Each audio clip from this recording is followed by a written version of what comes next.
Hello everyone and welcome back. In today's video, we're breaking down the latest turn in the Jeffrey Epstein saga, one that unexpectedly involves President Donald Trump. The Justice Department reportedly told Trump in May that his name appears in the Epstein files. We'll explore what this means, what analysts are saying, and how it's playing out politically. Let's dive in. 1. What happened? The core story. In late July, the Wall Street Journal reported that Justice Department officials briefed Trump in May that his name appeared multiple times among hundreds documented in the Jeffrey Epstein files. The mention was reportedly made by then Attorney General Pam Bondi and Deputy Attorney General Todd Blanche during a meeting in the White House. Critics quickly noted that simply being mentioned doesn't imply wrongdoing. Hundreds of high-profile names occur in these records, and inclusion alone is not evidence. However, the revelation sent shockwaves politically. Trump responded by calling it fake news, echoing typical press attacks from his orbit, and he has since sued the Wall Street Journal for $10 billion over allegations like the claimed, suggestively drawn birthday card gifted to Epstein. 2. DOJ's decision, no further releases. In July, a DOJ memo announced no additional Epstein-related document releases. Officials cited sensitive content, including child pornography and victim privacy, as justification for halting disclosure. Critics argue the move was politically motivated, noting that many had expected full transparency. Trump himself had pledged to force complete declassification. 3. Analyst reactions and political fallout. Let's break down commentary across news sources. Eric Loke, Civita advisor. He's not operating rationally, he just shoots from the hip, highlighting Trump's chaotic communications and questioning his change in stance on file release.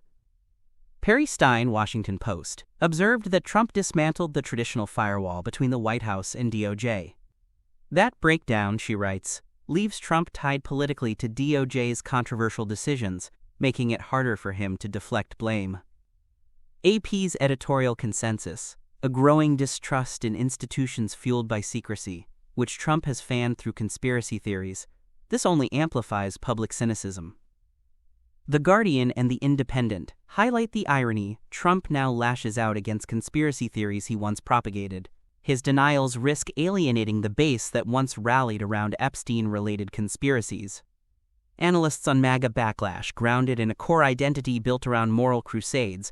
MAGA supporters feel betrayed now that both Trump and the DOJ say there is no client list. This threatens his credibility. The Australian Times suggests Trump is now hostage to the conspiracy movement he helped unleash and may lose politically even within his own base. 4.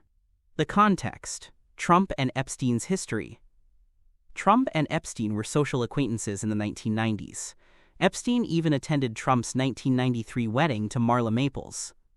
They broke ties by 2004 over a real estate disagreement.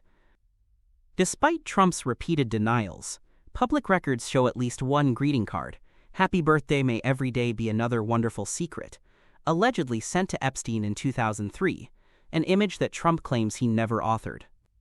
5. Legal and congressional maneuvers. Trump has urged Pam Bondi to release pertinent grand jury transcripts, but both DOJ and federal judges have blocked the request. Meanwhile, DOJ plans to question Ghislaine Maxwell, Epstein's associate, while Congress's House Oversight Committee has issued a subpoena for her testimony around August 11th. 6. Trump's communication breakdown. Trump's frustration has been increasingly visible. He abruptly hung up on a reporter asking about Epstein at his 1993 wedding, calling the question ridiculous. He has also publicly derided his own supporters as weaklings for still pressing the Epstein issue, calling the story a Democrat hoax on Truth Social. 7. Why it matters. For Trump, this controversy undermines his campaign messaging, raising questions about why he about-faced on transparency and how close those ties were. For MAGA base, amplified distrust could fragment support. Analysts note this tension threatens internal unity. Institutional trust. The coverage feeds larger concerns around DOJ transparency. Trump's political control over legal decisions has revived worries about politicized justice. So what's your take? Should the DOJ be forced to release all Epstein-related documents and transcripts, regardless of who appears in them? Or is the halted release justified on privacy grounds? And does Trump's flip-flop and denial impact your view of him? Drop a comment below. Thanks for tuning in. Don't forget to like, share, and subscribe. Stay informed, and see you next time.